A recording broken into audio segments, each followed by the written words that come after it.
ఈ రోజున నవతార్ road transport ద్వారా హైదరాబాద్లో ఉన్న అమీర్పేటకి, అదేవిధంగా ఏపీఎస్ఆర్టీసీలో గుంటూరుకి, మియాపూర్కి రైస్ బ్యాగ్స్ ఈరోజు పంపించడం జరుగుతూ ఉంది.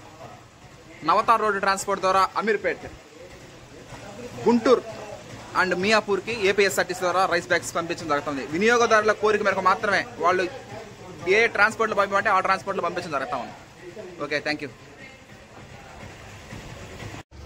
ఈ రోజున 3 ఊర్లు గుంటూరు, మియాపూర్, అమీర్పేట 3 ఊర్లకు రైస్ బ్యాగ్స్ పంపించడం జరుగుతూ ఉంది ఈ రోజున.